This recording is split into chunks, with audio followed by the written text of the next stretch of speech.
팔란티어 실적이 미친 이유는 간단해요. 미국 상업 매출이 1년 만에 137% 뛰었거든요. 근데 더 무서운 건 이렇게 역대급을 찍고도 다음날 주가가 마이너스 11.6% 빠졌다는 겁니다. 역대급 실적 찍고 폭락이라니, 주식시장이 원래 이렇게 성격이 나쁩니다. 왜 이런 일이 생겼는지 오늘 한 번에 정리해 보겠습니다.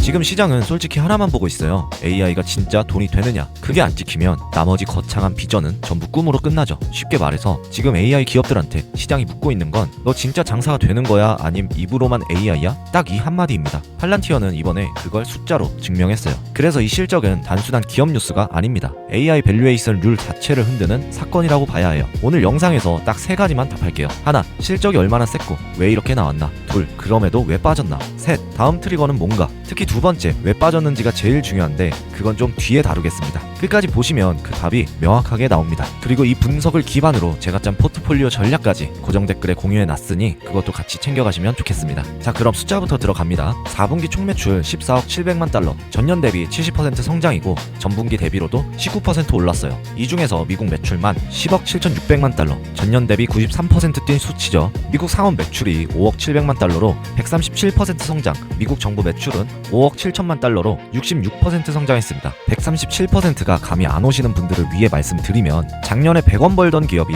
올해 같은 기간에 237원을 벌었다는 뜻이에요. 보통 대형 소프트웨어 기업이 15%에서 30% 성장하면 잘했다 소리를 듣는 업계에서 137%는 차원이 다른 숫자입니다. 근데 중요한 건 이 숫자가 왜 나왔느냐예요. 단순히 영업을 잘하는 게 아니거든요. 구조가 바뀐 겁니다. 대부분의 기업은 AI를 기능으로 팔아요. 챗봇 하나, 자동화 툴 하나 얹어주는 식이죠. 팔란티어는 다릅니다. AI를 의사결정의 운영체제로 파는 기업이거든요. 운영체제라는 말이 어렵게 느껴질 수 있는데 여러분 핸드폰에 카카오톡, 유튜브, 네이버 다 깔려있잖아요. 근데 그 앱들이 돌아가려면 밑에 깔린 안드로이드나 iOS가 있어야죠. 그 밑바닥이 운영체제입니다. 팔란티어가 하는 게 딱 그거예요. 기업의 모든 데이터와 AI 도구가 돌아가는 밑바닥 운영체제를 깔아주는 겁니다. 한번 깔리면 빼기가 거의 불가능해요. 아이폰 쓰다가 갤럭시로 바꾸면 사진, 앱, 설정 다 옮겨야 해서 귀찮잖아요. 기업 단위에서는 그 귀찮음이 수백억 원짜리 프로젝트가 됩니다. 그런데 과거에는 이 운영체제를 깔려면 기존 데이터를 통째로 팔란티어 쪽으로 옮겨야 했어요.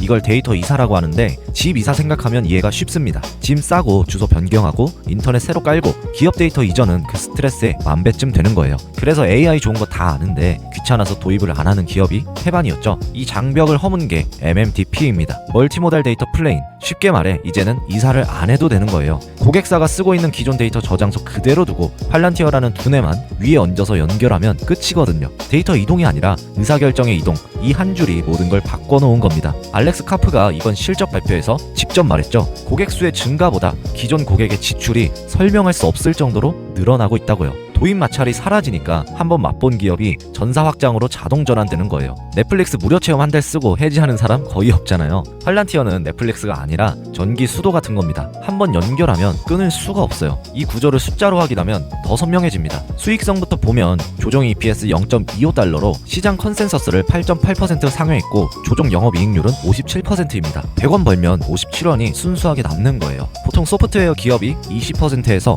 30%면 준수한 건데 57%면 거의 돈을 찍어내는 수준이죠. 룰 오브 40은 자그마치 127%. 이게 뭐냐면 매출 성장률이랑 이익률을 더한 숫자인데 40%를 넘으면 건강한 기업이라고 보는 겁니다. 127%면 건강한 정도가 아니라 올림픽 나가야 하는 수준이에요. 엔비디아가 120%였는데 그걸 넘긴 업계 1위 수치입니다. 계약 지표는 더 놀랍습니다. 4분기 총계약가치 TCV가 42억 6,200만 달러, 전년 대비 138% 폭증했어요. TCV라는 건 쉽게 말해 앞으로 들어올 계약 총액이에요. 식당으로 치면 예약 장부가 꽉 찬 거죠. 지금 매출도 터지고 있는데 앞으로 들어올 주문까지 역대급으로 쌓여 있는 겁니다. 100만 달러 이상 딜이 180건, 500만 달러 이상이 84건, 1000만 달러 이상이 61건 터졌습니다. 자녀들 벨로 RDV도 43억 8천만 달러로 전년 대비 145% 폭증했어요. 이게 한 분기만의 분기빨이 아니라는 것도 중요합니다. 연간 기준으로 보면 2025년 총 매출 44억 7,500만 달러에 56% 성장, 미국 상업 매출만 14억 6,500만 달러로 109% 올랐고 연간 잉여 현금 흐름 22억 7천만 달러에 마진 51%, 현금성 자산은 72억 달러를 쥐고 있죠. 근데 시장이 진짜 놀란 건 과거 숫자가 아니에요. 가이던스였습니다. 가이던스라는 건 회사가 직접 내놓은 실적 예고편인데 보통 기업들은 보수적으로 깔아요. 못 맞추면 주가가 박살나니까요. 근데 팔란티어는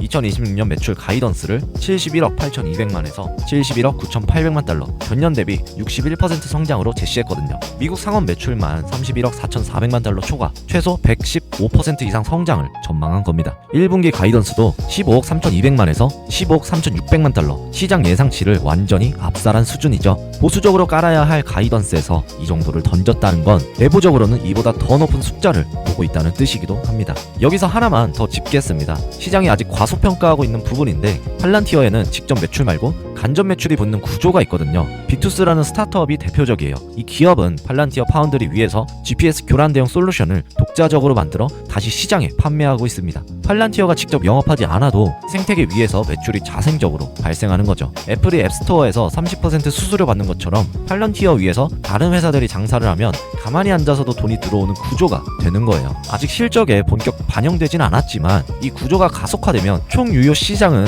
완전히 다른 차원으로 넘어갑니다. 자, 여기까지 보면 의문이 생기죠. 이 정도 실적이면 주가가 날아야 정상인데 왜 다음날 11.6%나 빠진 겁니까? 실적 발표 직후에는 12%까지 올랐어요. 그런데 그 다음날 곧바로 급락해서 139달러 54센트까지 내려앉은 겁니다. 2026년 들어서만 22% 하락한 상태죠. 주식시장이라는 데가 원래 이래요. 시험 만점 맞았는데 엄마 그래서 다음 시험은 몇 점 맞을 건데? 이러는 거랑 똑같습니다. 성적이 좋아질수록 기대치는 더 올라가거든요. 여기서 시장 멍청하다 이러면 분석이 가벼워집니다. 정교한 이유가 있어요. 첫 번째, 너무 빨리 믿어버린 값의 조정입니다. 룰 오브 40이 127%라는 건 좋은 실적이 아니라 밸류에이션 룰 자체를 바꾸는 숫자예요. 그런데 룰이 바뀌는 종목은 항상 같은 패턴을 겪죠. 사람들이 먼저 가격을 올려놓고 증명이 따라오면 시장 내부에서 과열분을 한번 털어내는 겁니다. 비유하자면 이렇습니다. 전교 1등한 학생이 있는데 소문이 퍼져서 가회비가 미리 올라가 있었던 거예요. 실제로 1등을 하긴 했는데 이미 가격에 반영이 되어 있으니까 당장은 더 올릴 명분이 없는 거죠. 아마존이 PE 2000배까지 갔다가 지금은 34배에 거래되면서 시총 2.6조 달러 기업이 되었잖아요. PE가 뭐냐면 주가를 한 주당 순이익으로 나눈 값이에요. 이 회사가 버는 돈 대비 얼마나 비싸게 거래되고 있느냐를 보는 지표죠. 아마존은 PE 2000배일 때 다들 미쳤다고 했지만 이익이 계속 늘어나면서 PE는 34배로 떨어졌고 그 과정에서 주가는 몇십 배가 올랐습니다. 넷플릭스도 마찬가지였거든요. 멀티플이 압축되는 과정에서 주가는 오히려 5배 이상 올랐죠. 팔란티어도 지금 그 구간에 진입했다고 보는 게 합리적이에요. 두 번째, 타이밍이 안 좋았습니다. 제가 저번에 오픈클로 영상에서 클로드 코어크 설명 드렸던 거 기억나시나요? 엔트로픽이 클로드 코어크 플러그인을 발표하면서 AI가 기존 SaaS를 대체할 거라는 공포가 시장 전체를 덮쳤거든요. 게다가 좀 전에 오퍼스 4.0 모델까지 출시했습니다. 말도 안 되는 기술의 발전 속도에 세일즈포스를 비롯한 레거시 SaaS 기업들의 주가가 일제히 폭락하면서 팔란티어도 동반 하락한 겁니다. 이건 뭐냐면 같은 반에 있다는 이유만으로 같이 혼나는 거예요. 옆자리 애가 떠들었는데 선생님이 반전체 기합 주는 거랑 같은 거죠. 근데 여기서 차별점을 정확히 봐야 합니다. 팔란티어는 체포 대비 아니에요. 클로드의 법무 플러그인이 중소기업의 계약 검토를 대체할 수는 있겠지만 사업부가 10개이고 진출국이 20개이며 벤더가 3000개인 기업의 전사적 의사결정은 클로드 혼자 감당할 수 없는 영역이잖아요. 오히려 AI 모델이 발전할수록 그걸 안전하게 통제하고 기업 데이터와 연결해줄 운영체제의 가치가 올라갑니다. 팔란티어 AIP에는 이미 클로드가 통합되어 있고 엔비디아의 모델도 들어가 있거든요. 비유하자면 팔란티어는 오마카세 셰프에 가까워요. 엔비디아가 최고급 식재료를 납품하고 엔트로픽이 새로운 레시피를 들고 오면 팔란티어는 그걸 가져다가 고객 입맛에 딱 맞는 코스 요리로 만들어주는 거예요. 재료가 좋아지면 요리의 가치가 올라가는 구조인 거죠. 그래서 이번 하락은 사업 훼손이 아니라 섹터 진동에 의한 일시적 동조화 현상이라고 판단합니다. 자, 그렇다면 다음 질문으로 넘어가죠. 실적이 완벽해질수록 시장은 더 까다로워집니다. 이제 질문은 AI가 되느냐가 아니에요. 미국 말고도 되느냐? 이게 시장이 던지는 다음 숙제입니다. 전체 매출에서 미국이 차지하는 비중이 계속 커지고 있는 건 사실이거든요. 알렉스 카프도 이번 실적 발표에서 직접 인정했죠. 동맹국들이 자국 소프트웨어를 선호하는 경향이 강해서 해외 확장이 복잡하다고요. 하지만 이건 기술력 부족이 아닙니다. 각국의 데이터 주권 문제 때문이에요. 쉽게 말해 우리나라 데이터를 왜 미국 회사한테 맡기냐, 이런 정서가 유럽이나 아시아에 강하게 깔려있는 거죠. 근데 미국 중심의 공급망 재편이 가속화될수록 동맹국 기업들은 미국 시장에 진입하기 위해 미국 표준을 채택할 수밖에 없는 구조가 형성되고 있잖아요. 미국이랑 장사하려면 미국 국격에